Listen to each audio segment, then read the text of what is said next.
There it is. We are live. Remember to like, comment, share, and subscribe. We are here for our pre-match preview for the Arsenal game to answer many questions. Many questions like, can Saints win 3 in a row? Is this Arteta's last game? And how is Arsenal Fan TV still free? It's such good value. Right, let's get into it.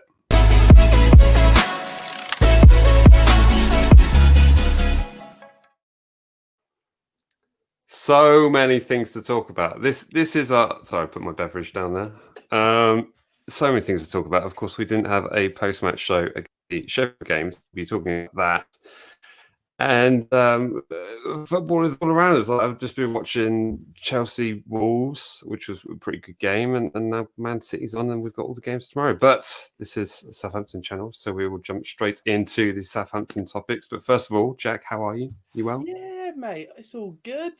Just like yourself, been just all about the football this weekend. I've watched so many highlights and I say lots of fan reactions. It's been one channel that I've been watching on repeat, really. So good. It's fun, so good. If you haven't been following Arsenal Fan TV over the last few days, then I mean, I'd say pause this video and go and watch that for a while. But go and watch it afterwards. My Stay with favourite us. phrase of it is, "Can I dash this chair? I'll pay for it." You got to give it to DT. He's polite. You know, he's asking permission to trash the studio. Let me dash this chair. Yeah, definitely enjoyed that one. So before we jump into that, of course, we had the live watch along, which felt like a very lonely experience because I was doing it by myself. Jack, you very kindly joined us at half time. You didn't get into trouble at work, did you? Everything was okay, yeah? No, I took the time on my allotted break to do half time, and well planned. There wasn't anybody really stopping me watching it on my phone, so win-win. That was very polite of them. It wasn't a busy Sunday, and I took it the most of it. No, there we go. Well, as you might remember, we predicted a 3-0 win, and would you believe it? We were right. You know, we had.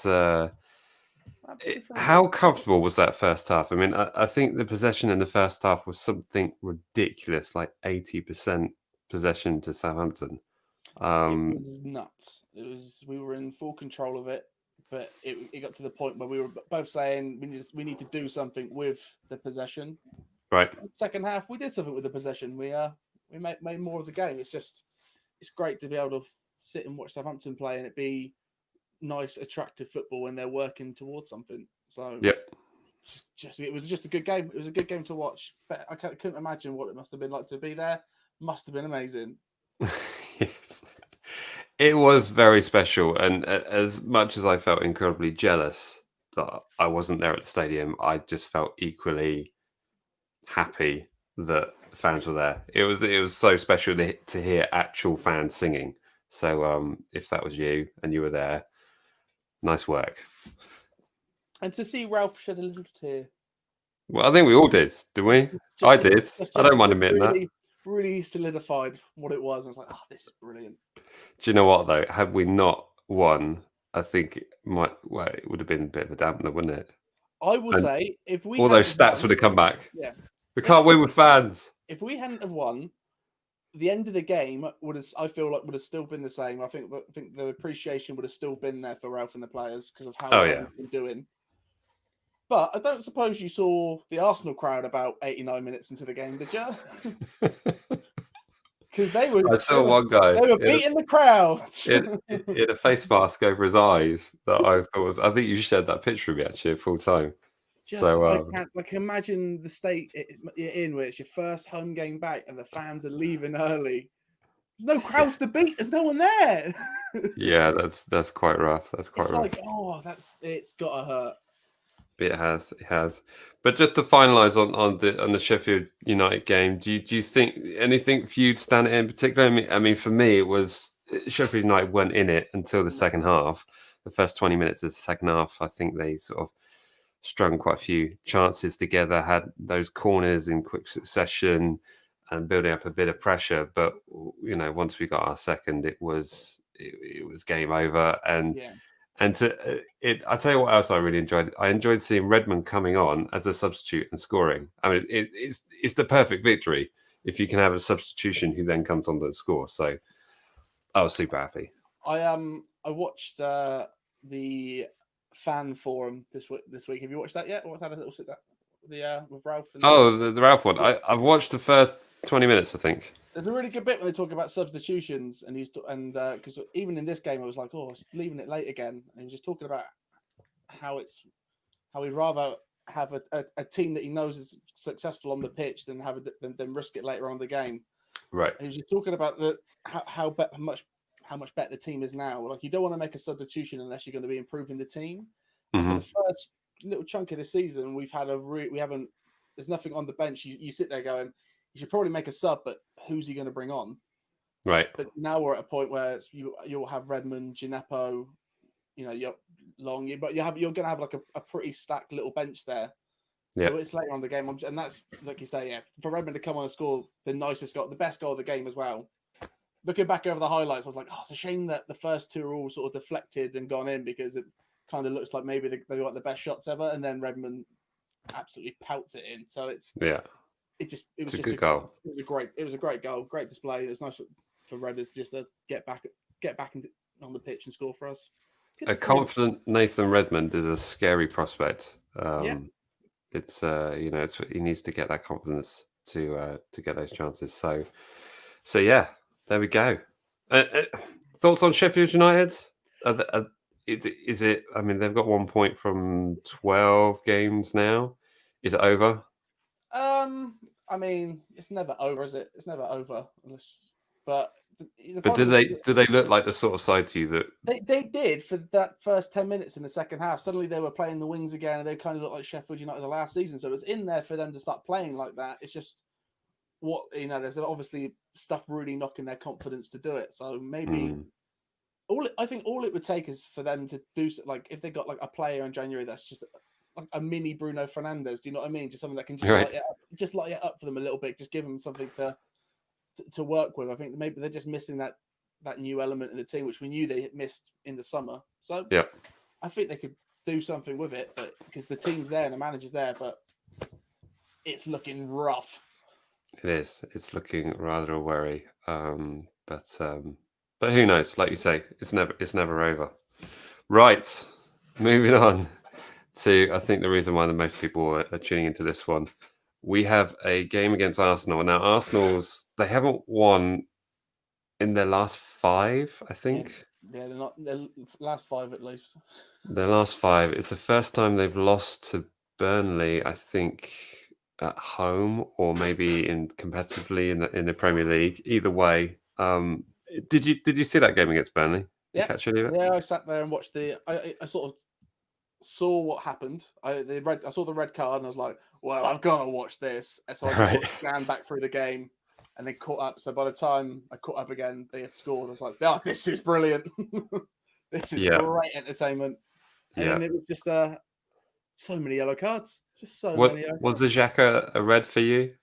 Yeah, you can't do that, can you? No, he raised his hands and put his hands on some side. I would also say I thought the other one, it was El Mahudi. Yeah, I think that should have been as well. That should have probably been a red as well. So considering the definition, the fact that he raised his hands to another player and he wasn't even looking at the ball wasn't even play. So many things. So, but I didn't think Burnley offered that much in the game to win it. So for them to lose it, even still with all those things going on, I think was just pretty devastating, really. Burnley didn't even score the goal. Do you know what I mean? Aubameyang has scored more goals against Arsenal this season than he has for United. And that's just unreal to think of what's going on. Like, it's just crazy when you look at that squad that had, like, at the beginning of the season when they won the 2 trophies, we're all a bit like, here we go, Arsenal might do something, and then suddenly they've all just stopped doing stuff, and not only have they stopped being like just a good playing well, but just stupid things like that, like red card. Like, they've picked up so many red cards, and that you thought last season when Guendouzi had those issues, they thought, right, they're going to be must be cutting this discipline. Then they must be really on this now, and you're like, oh no, they're definitely not there. Like, they're just doing what they please. Yeah, yeah. I mean, this is obviously a Southampton channel, so we haven't studied Arsenal in too much detail. But it does seem confusing that this team are struggling when they won the FA Cup and they won the Charity Shield, and they spent a lot of money on players recently. I mean, was it Gabriel and Partey and William, yeah, they got some deep. That's the thing. The squad's there. they spent money. Ozil, what's going on with that? Like, it's such a confusing mess of a club right now. Yeah, the thing with Gunnosaurus, they just it's literally so many weird, crazy things like the redundancies they made, all this crazy stuff. Yeah, and it's really affecting them on the pitch. It's sad to see as a fan of football, and you don't want to see another club do this, but as a team that's playing them tomorrow night. So, which moves us swiftly on to our own predictions for the game. I mean, I think we're playing. Do you think it would be the same team that was out on Sunday tomorrow? I don't see much difference being made. What we can't risk is going into this game the way I'm thinking of like, yeah, here we go, 3 easy points. Like, it doesn't matter where Southampton are or how well we're doing. When it comes to playing big six clubs, we can get a bit ropey. Yeah, suddenly it goes out the window a little bit. So I am really confident about tomorrow, but at the same time, cautious. We were at the Emirates when we played pretty well, and it wasn't, and it didn't end well. It's a nice day, really great day, loved it, but it was really disappointing in football. It was. I mean, I think Frank Lampard said in his post-match interview. Actually, he said it's when you're playing, when you think you're playing well, that's when the mistakes start to come in. So exactly. I think we do have to be cautious of that, and let's not forget they have some quite stunning individual talent in that Arsenal side. And when we played them at St Mary's last season, we were thinking, it's a great time to play Arsenal. They're having an abysmal time, and they ended up beating us 2-0. So that's the thing. We have to be cautious. Same thing with Tottenham last season. We were in that sort of position where we had, a little decent run of form, and they were on the right, and then they beat us. So we do have that. We can either be the dodgy team that's going to really rough them up, or or we're going to be the team that just lets them bounce back in. I mean, look at United. United, we all thought that was going to be a decent 3 points, and it was only because of individual bits of brilliance and some amazing goals that they can just get at any time. Yeah, that we lost it. So as long as the back four is playing well, I think it'll be a good game for us. But I've been saying to a few people this week that it could be a real good game for us if we really take advantage of what it is, and we really give them a good hammering, really do what we all want them to do. Right. I think people might just start just looking at us a bit better, just like, oh, they might still on it. They're going to win the league, and that's what they're going to start saying. Nah. But finally, they're going to take our talking about Southampton being, up there, going to be battling for a European spot this year. Just not just they're still doing well, aren't they? They're doing better than they were last. And every time you hear it now, it's still I can't believe how good they're doing since last year. It's not. Well, they've now consistently been doing this season. Yeah. Well, we look at the moment, and as things stand, we could go back to top of the league tomorrow night. I mean, that's the crazy thing about it. I mean, but we joke and jest about we're going to win the league and all that kind of thing. But if you take what we played 12 games now, 12 games, we've got 23 points. You break that average points per game down, you keep that consistently over the season, you end up with 77 points, which would have been enough to be third last season. And I still look back at the games we played earlier this season and think, yeah, but we were abysmal against Tottenham at home, and we were just so wasteful against Crystal Palace. And do you know what? We really should have beaten Wolves when we played them at the Molineux. And you start thinking about those games, you think, flipping out, if we turn those around, we'd be running away with it now. Well, we would be looking quite superior considering the other performances being done by the clubs around us. So maybe you're right. Maybe we're going to win the league. It's not. Yeah, it's not. It's such a stupid thing to think about. But you know what it was? I was watching the news the other day, and there was, they were just talking about the Saints win at the weekend, and they tagged it at the end with giving Southampton fans something to dream for. And I was like, yeah. I heard another thing, like, maybe they'll start believing soon. It's like, yeah, maybe we will start believing. And Do you know what? I just love the fact that when we get introduced by the BBC and Sky pundits, we are no longer relegation threatened Southampton. We are now high flying Southampton, which I love. But there's a part of me that thinks, can we not just be Southampton for a while? Can we not just have like, oh, they're doing all right for now, or they're definitely going down? You know, that kind of connotation. But I'll take it. Let's take it. It's fine. I think everyone's right now just agrees that it's a good time to be a Southampton fan. I think everyone universally, anytime you see the pundits or you watch Soccer AM, everyone's like, fair play Southampton. Everyone likes a little plucky side doing it. Yeah. So it's fun to just be in that situation where it's us for once. It's like, just. Speaking of pundits, did you hear Jermaine Genius on Matchday too? Do you know what? That instantly annoyed me. I was like, but then he made a joke about it. I was like, at least they Oh, did he acknowledge it? That yeah, literally in the next bit they acknowledged it. They were talking about who should be playing in the England setup, and he went, I reckon Højbjerg should be in there. So everyone giving Gina some beef. You should have watched the rest of the thing because they did acknowledge it, and then I think they did it again. They did it again as well. So fair play, Genus. But it does encapsulate why we are always last on Match of the Day. It's because these pundits literally know nothing about Southampton. Yeah.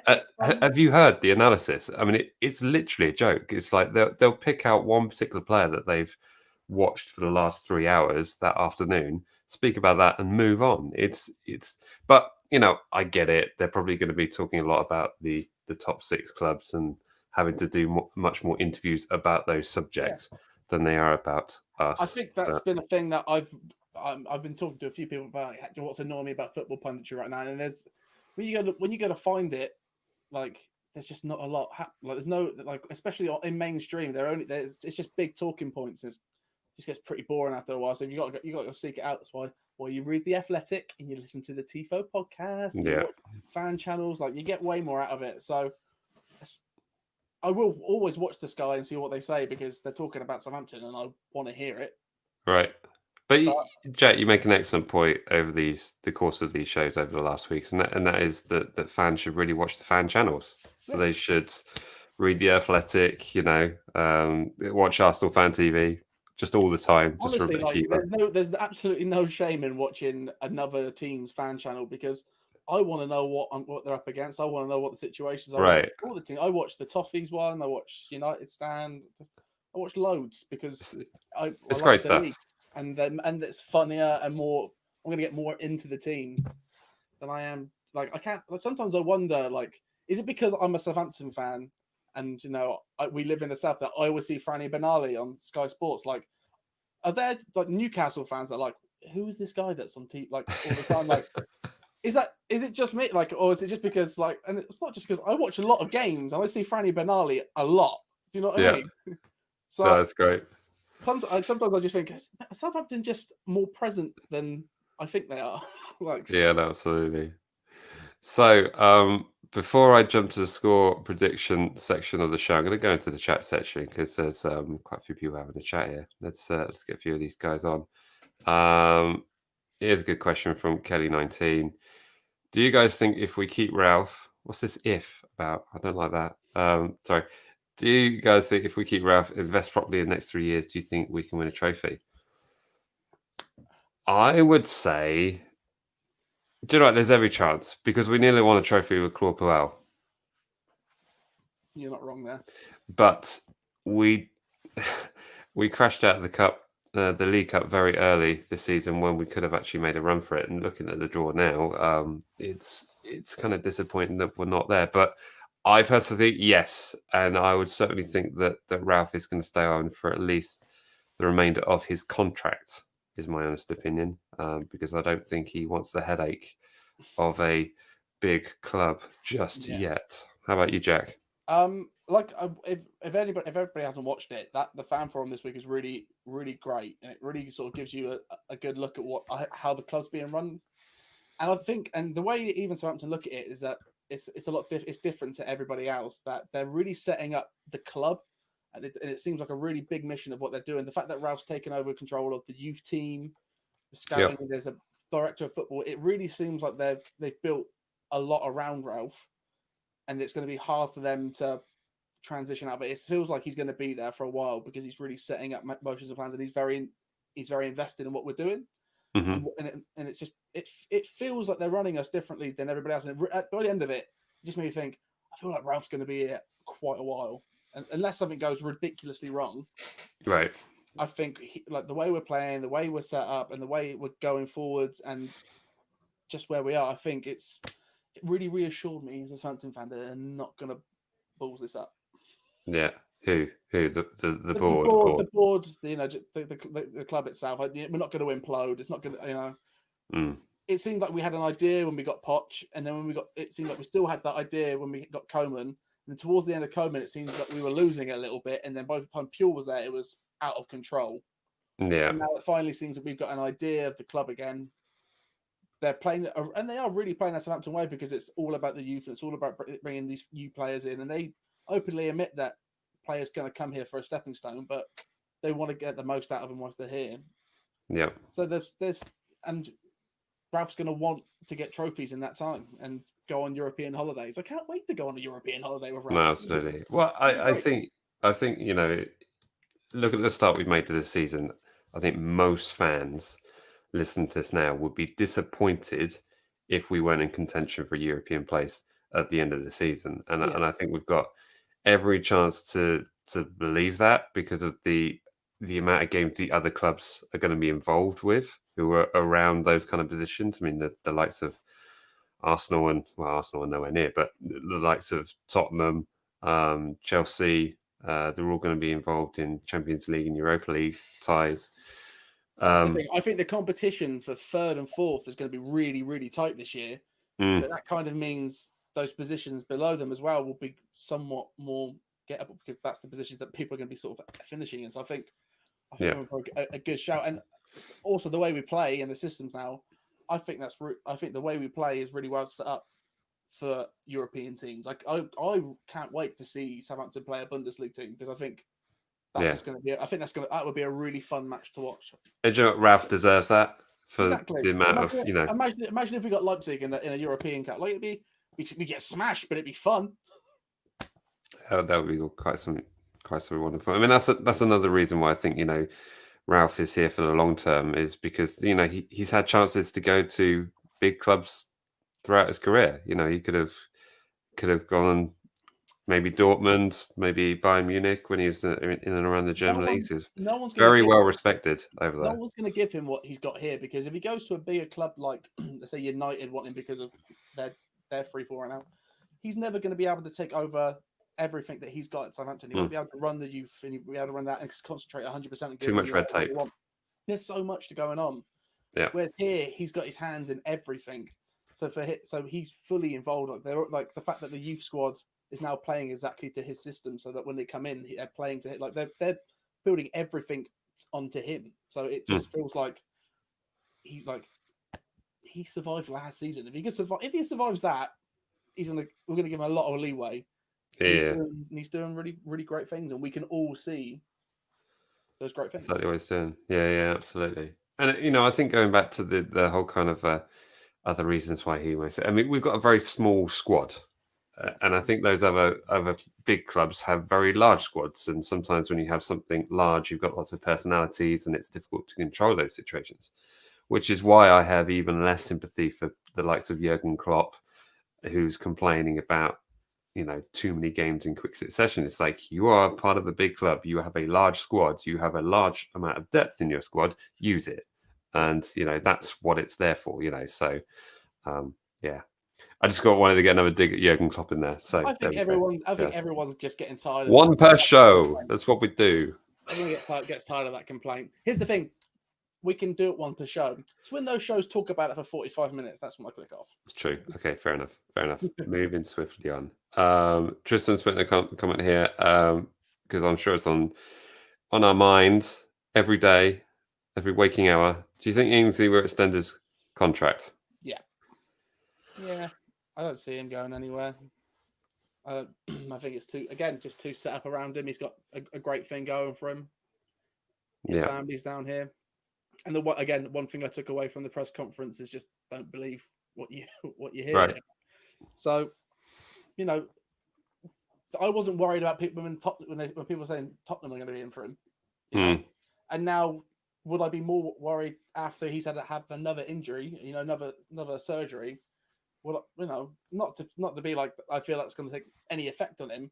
But as a buying club, I'm like, wow, he's really injury prone. Yes, he's playing really well, but he's just had another surgery. So I think he's too much of a risk for a bigger club. And where else would you go right now?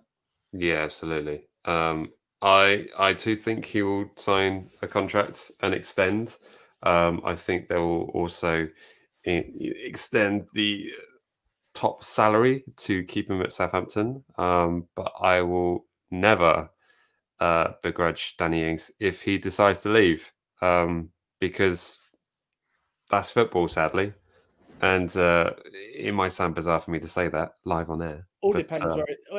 All very much depends on where he goes, Mike.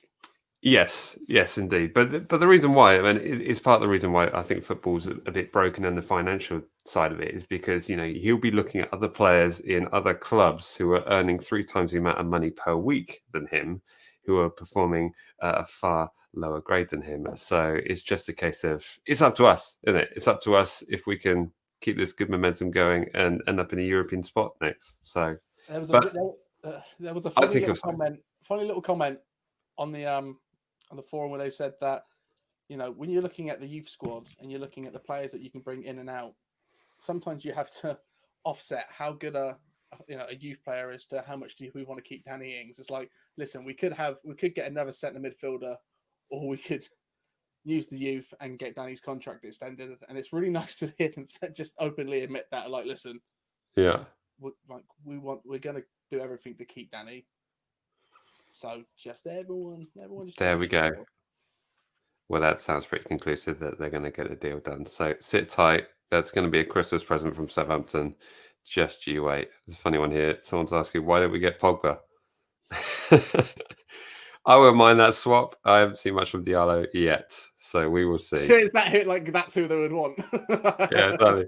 Yeah, we'll take Pogba, but we want who's that left back that we want as well? Brendan Williams.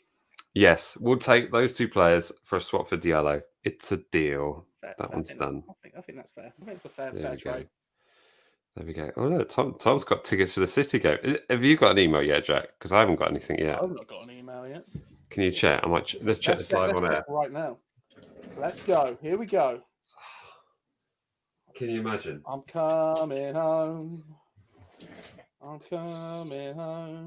Southampton. No, the last email I got from them was we put the blade to the ball. I'm joking, I haven't. Imagine.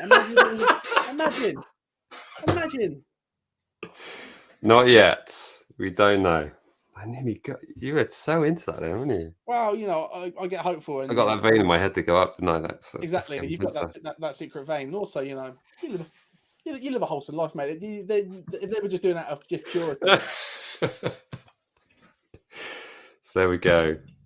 Tom got his at 15:52 yesterday. That's wow. You checking your email every minute, Tom? That's impressive. Well, it probably just has the timestamp on the email, Mike. Oh, that's true. Yeah, fair enough. I might be checking mine every minute as well. So moving swiftly on, we've been chatting a while here. Let's. God, it's still 1-1 in the Man City West Brom game. That's nuts. Let's move on to the score predictions for tomorrow night. And whilst we are mulling these over, everyone in the chat section, stick in your score predictions for the Arsenal-Southampton game tomorrow evening. Right, Jack. Is it your turn to go? No, it's my turn to go first, isn't it? Your turn. Oh, the pressure's on. We got it right. Because we got it right last week. But I feel the luck in us getting it right was that we both thought it was going to be the same score. Right. So I feel like that's what comes into play here. And I guessed the number of goals right, I think, in the last 3 or something like that. So right. The pressure is definitely on.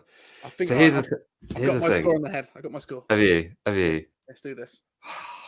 It's so hard because I just know with the recent form of Arsenal,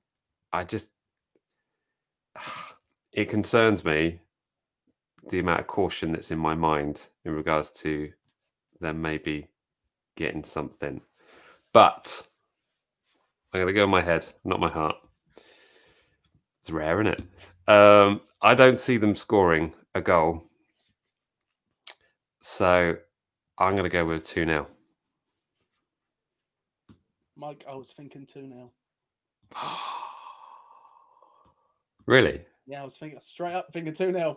Really? Wow. Yeah, I think 2-0. I think that's a nice statement win. As much as I do kind of want to be like 6-1, like a big, really smashing. Yeah, a statement. Like a real, like, whoa, look what they just put them in the relegations. They're going to need that goal difference. Like, yeah, that's the sort of thing I would like to do. But realistically, I think 2-0. So we are both going 2-0 for Southampton away. With Danny Ings brace and for him to announce his contract after the game.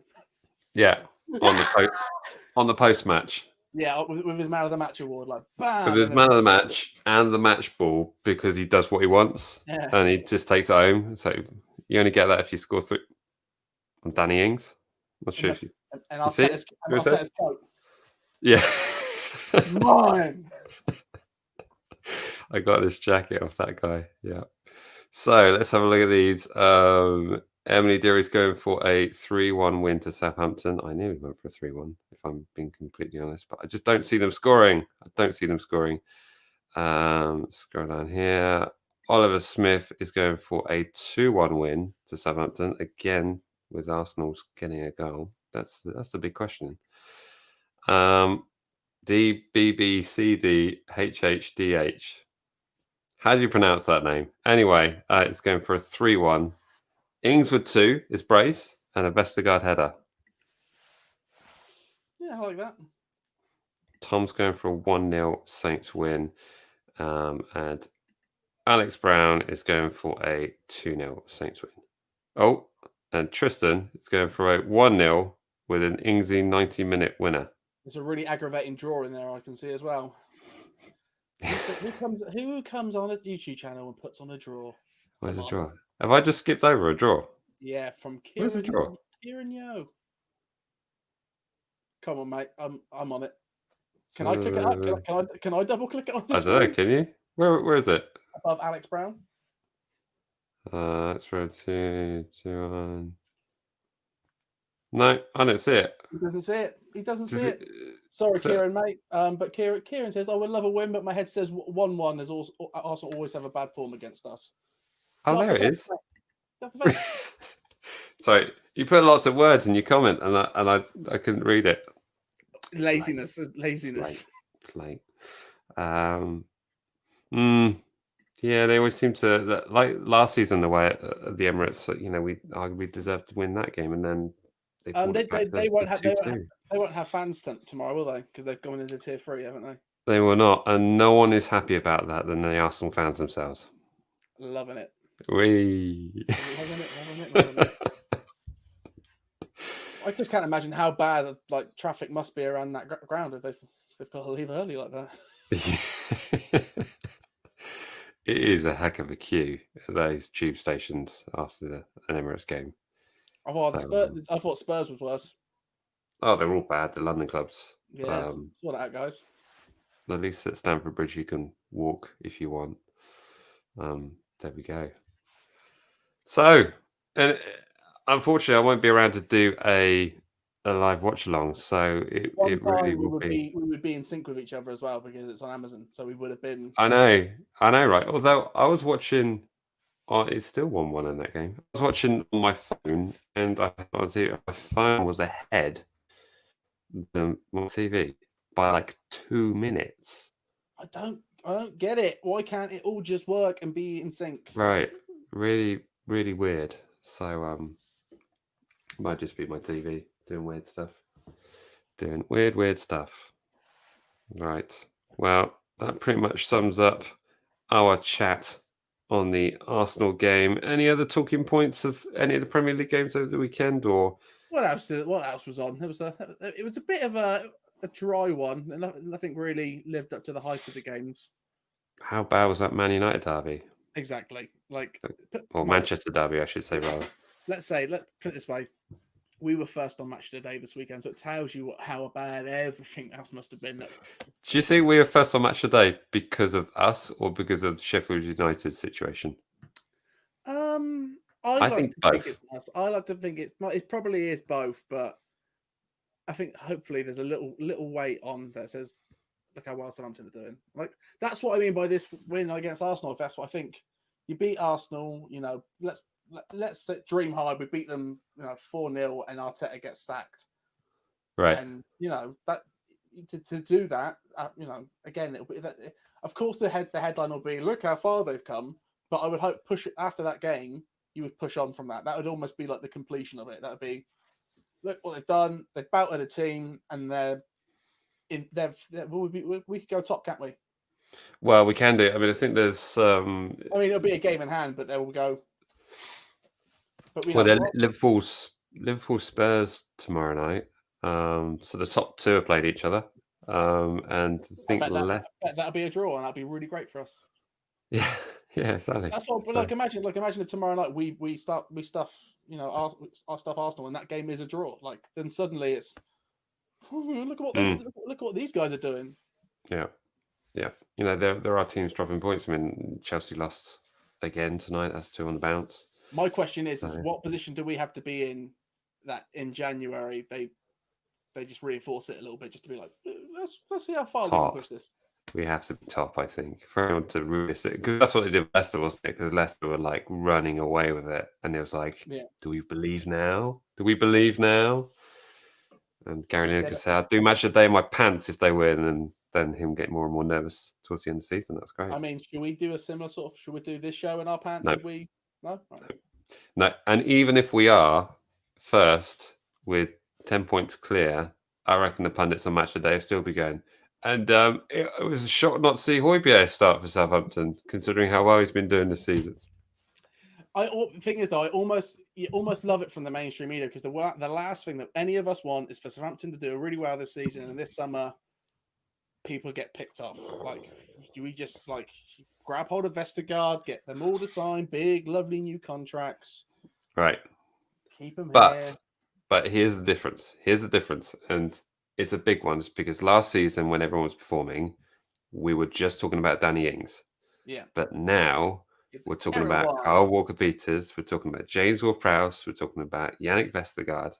We're talking about Shea Adams. We're talking about Oriol Romeu, who was a substitute. He was in the under-23s for a while last season. Yeah. So we're talking about Alex McCarthy. We're talking about all these players, not to mention the cut price deal we got on Theo Walcott. Everyone. Do you remember? I think it was on not maybe not the last live stream, but the one before that. I made a very ballsy statement of saying that Romeo is having a better season than De Bruyne right now. It's a big statement to say, but if you just look at this season right now, what we're doing, where we're going, it's true. And when people look at say, who do you bring into the squad to improve it? You look around, you're like, we've actually got a wicked team now that everyone's playing. Everyone's playing to their fullest potential. You look at Walker-Peters, you think, well, he should be starting for England. I could see him in the England squad, sure. Same for Prowse and Ings. You're saying, yeah, great. Everyone in this team, Vestergaard, Bednarak, that whole backline really, it's only pretty because Bertrand's just aged out of it at this point. I saw a few people getting on Bertrand's back this weekend. I don't know why that is. I think he's a man you forget is on the pitch because he does his job so well. Yeah, Bertrand's a funny one. I mean, he's hilarious for starters. He's you call it poop housery. The amount of poop housery I think he's staring at his watch, counting down the time, all that kind of stuff. He's great at what he does, and when he plays well, fantastic.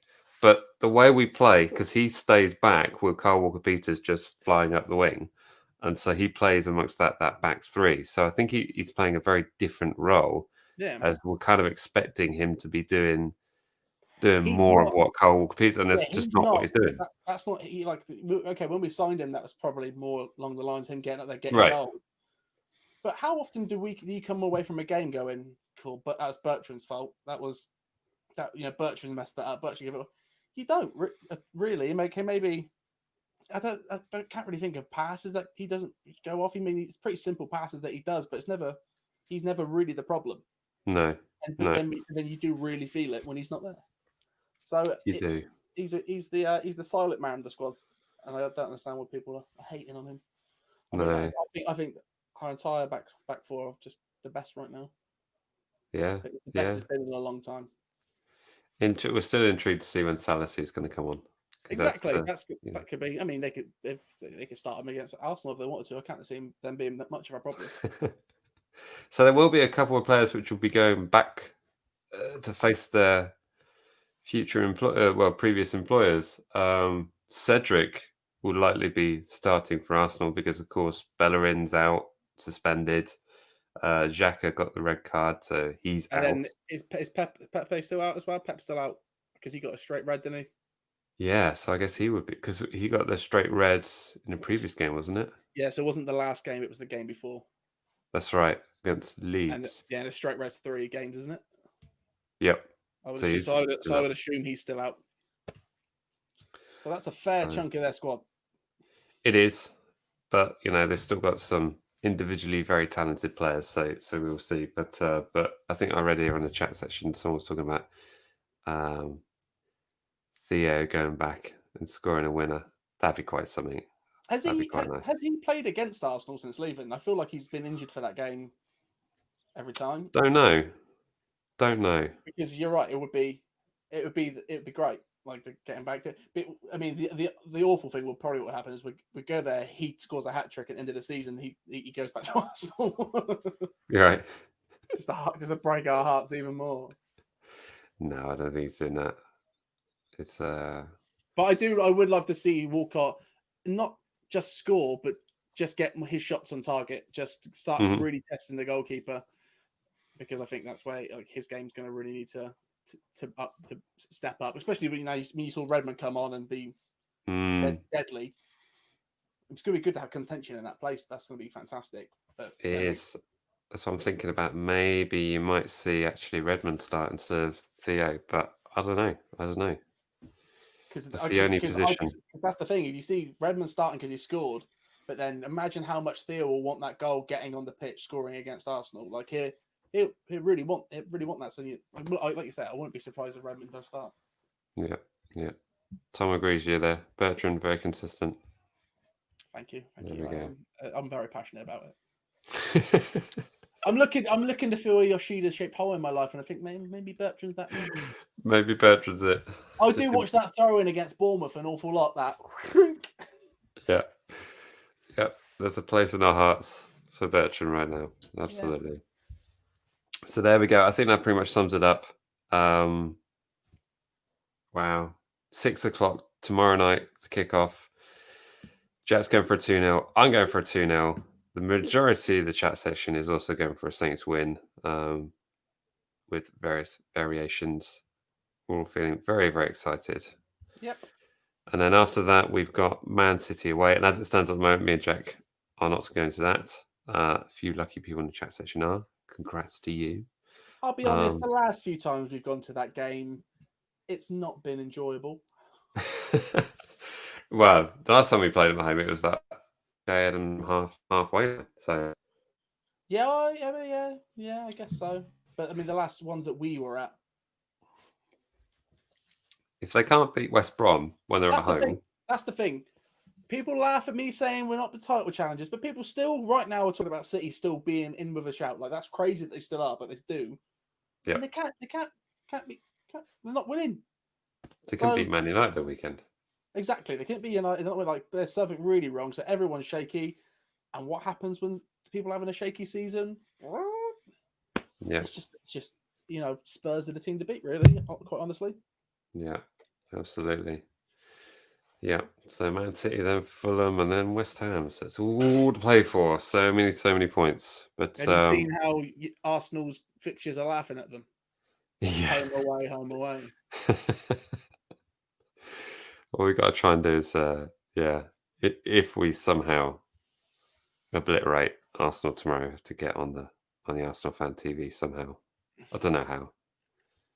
If we do smash them, guys, we're not going to be watching the game. However, we will find a way to do a post show. Oh yeah, everybody just smashes it out Arsenal Fan TV. Yep, absolutely. Everybody get at them and say, "Hey, these guys really want to talk to you right now." Absolutely. Even if we end up just doing a post-match show like 2 a.m. on early hours of Thursday morning. What we'll do, if that does happen, all that will happen is we'll get them on, and we'll just play that video of Peter Kay hitting a ball, going "Have it," and then we'll just switch it off. Yeah, fantastic. Right, Jack. Thanks as always. It's been fun. Thanks to everyone in the chat section. In case you haven't already, please remember to smash that subscribe button and also the like with notifications on. You did that in the wrong order. Smash the like button and subscribe with notifications on. And yeah, thanks again to everyone who joined us. And we will see you at some point in the future with hopefully more points. Maybe. All right, I'm really going to go now. All right.